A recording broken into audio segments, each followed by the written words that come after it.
Olá, pessoal, boa tarde! Está começando mais uma aula de geografia. Não sai daí, não, fica aí até o final, gente. Assiste tudo, porque o assunto de hoje também é muito interessante. Eu já volto. Hoje, pessoal, a gente tem um assunto muito leve, muito tranquilo, que é sobre a vegetação nativa do Brasil. Vamos relembrar o que é vegetação nativa? É aquilo, pessoal, que se encontra na natureza, aquilo que é natural daquele lugar, uma coisa que ninguém plantou, já estava ali, nasceu ali, tá bom? E aí a gente vai fazer a leitura, vai observar as imagens, vai ser bem interessante, tá? Vamos começar lá na página 125. Em cada paisagem crescem tipos diferentes de plantas e vivem variados tipos de animais adaptados ao ambiente que aí se forma. Estes são alguns animais e plantas da floresta amazônica. Estão vendo aí, pessoal? A arara vermelha, o rio negro, em, em Anavilhanas. Estão vendo? Vitória régia, um tipo de plantação, a onça pintada, coisa linda, não é a natureza, não é, gente?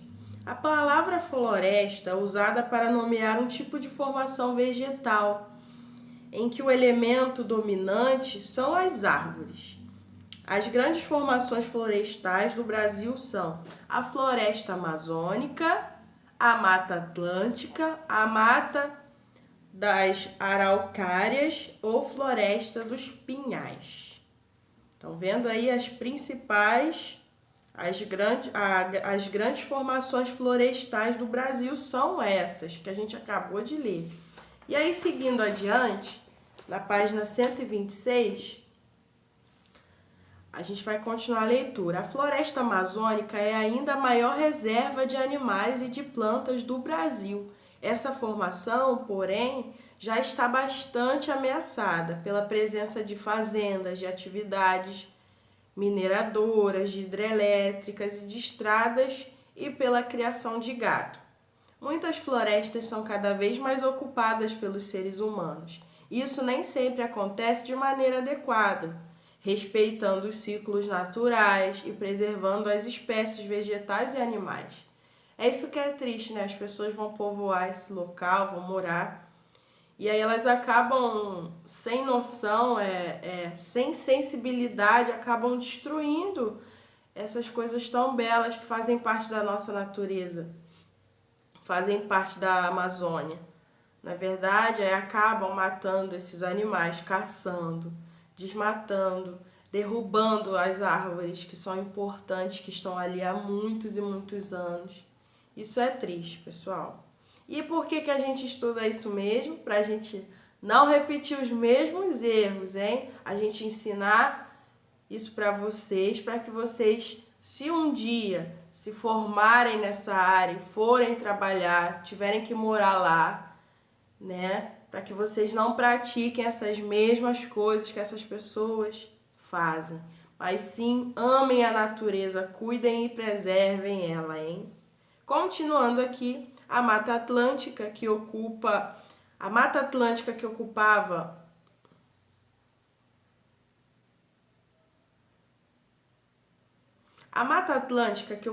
uma larga faixa do litoral brasileiro quase não existe mais, já que grandes cidades, campos de plantio e pastos ocupam hoje a maior parte dessa área. São poucos os trechos onde se podem ver as árvores maiores, como o jequitibá rosa, as quaresmeiras e algumas árvores do pau-brasil. Embaixo delas crescem árvores menores e palmeiras, morcegos, gambás, lagartos, micos-leões dourados, cobras, jabutis, aves, borboletas vivem na Mata Atlântica. Aí a gente tem esse belo mico-leão dourado, esse jacutinga, tem o mirante do Último Adeus, no Itatiaia, no Rio de Janeiro. Olha aí, coisa linda, né, a natureza. Continuando, a Mata dos Araucárias ou Floresta dos Pinhais também é uma formação importante na vegetação brasileira. Nela cresce o pinheiro do Paraná, árvore que chega a 30 metros de altura e produz um fruto chamado pinhão. Estão vendo essas árvores mais compridas, mais altas aí? Hoje só é possível encontrar a Mata dos Araucárias em alguns locais isolados. Ela já está bastante destruída, isso é muito triste, pois as pessoas derrubam os pinheiros para aproveitar a madeira. Em algumas áreas antes ocupadas pela Mata das Araucárias, existem atualmente reflorestamentos de pinheiros e de eucaliptos. A madeira extraída dessas árvores é utilizada para a produção de lenha e de celulose para fazer papel. Olha aí, galera. Aí a gente tem um robozinho aí. Esse tipo de mata se desenvolve bem em lugares com clima subtropical. Nós já falamos sobre isso, né? É onde as chuvas são bem distribuídas ao longo do ano. Esse clima subtropical. Vamos continuar? Vamos. Tem bastante coisa.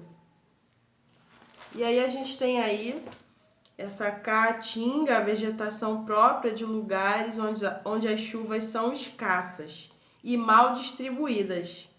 Quem lembra, hein, qual é esse clima aí?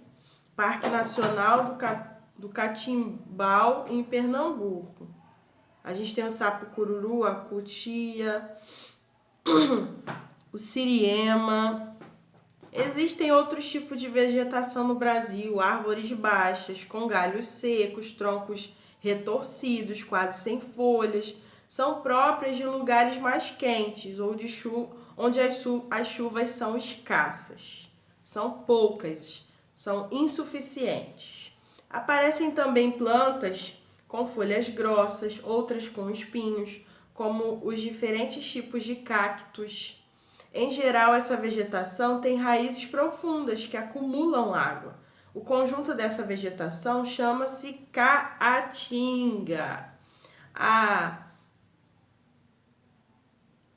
ararinha azul, o sapo-cururu, a cutia, o preá, o gambá, o sagui e a siriema são exemplos de animais que vivem na caatinga. Existem também vegetação baixa, rasteira, com poucas árvores, são os campos. As árvores do campo têm sido ocupadas pela criação de animais. Estão vendo que a gente já falou um pouco sobre a caatinga e sobre os campos. Vocês entenderam a diferença entre uma e a outra? Continuando aqui, o cerrado, agora a gente vai falar do cerrado. O cerrado também apresenta uma vegetação baixa que recobre o solo. As árvores apresentam troncos retorcidos, de casca grossa. O lobo-guará, tamanduá-bandeira, a paca, a anta e a rolinha, entre outros animais, são encontrados no cerrado. O crescimento das cidades, o desmatamento para a exploração da madeira, aos campos de plantio e de criação, a extração de ouro e de pedras preciosas modificaram profundamente o cerrado, alterando em especial os elementos naturais que o compunham. Alterou tudo, modificou tudo por causa dessa exploração aí, essa extração de ouro, de madeira. Os manguezais, agora os manguezais, aparecem no litoral das regiões quentes, por sua riqueza em matéria orgânica, que são considerados berçários de peixes, siris, caranguejos e mexilhões. Os manguezais já sofrem ocupação humana e, em virtude disso, em alguns lugares do Brasil, essa vegetação já está distribuída. Aí a gente tem esse manguezal em Resort, no sul da Bahia. esse manguezal na Restinga de Marambaia. Esse eu já fui, gente, na Restinga de Marambaia aqui no Rio de Janeiro. Eu já fui, é perto da gente aqui, hein? Na Mata dos Cocais predominam as palmeiras, como a carnaúba e o babaçu. Continuando. Vamos para o exercício. A letra A a gente não vai fazer. Quem tiver esse tipo de material em casa e quiser fazer, tudo bem, pode fotografar e botar lá. Mas esse não é obrigatório. Observe e compare os mapas de vegetação do Brasil. Letra B. Que tipos de vegetação sofrem grandes modificações? O que vocês acham aí? Olhem o mapa, olhem a legenda. O que vocês acham que sofreu, que a mata aí que sofre modificação? Que a gente falou bastante aí nos textos também. E aí a gente tem quais estados do Brasil quais estados do Brasil tiveram sua vegetação mais devastada? Olha aí a área que está em mais amarelo, são as áreas mais devastadas por causa do desmatamento.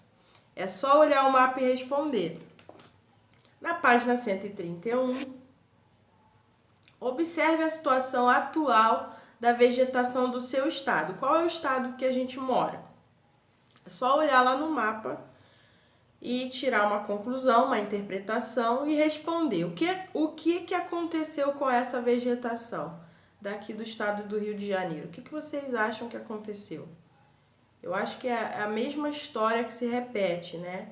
Conforme vai aumentando a população, muitas pessoas aí crescendo, aumentando casas, né? Campos, indústrias, e aí a gente acaba ocupando esses locais, não é? Mas aí respondam da forma que vocês entenderam. Na número 2, a gente tem um diagrama aí muito bom, que eu sei que vocês gostam demais. Vocês vão ler cada um e vão responder. Na letra A, está localizada em uma vasta área do norte do Brasil. A maior parte dela é formada por grandes árvores. Gente, o que vocês acham que é isso? Às vezes, voltem lá nos textos que vocês vão encontrar essas frases e a resposta, tá bom? E é isso, pessoal. A gente fica por aqui. O assunto foi bem leve, foi bem fácil, não é? Espero que vocês tenham aprendido. Um beijo, meus amores. Até a próxima.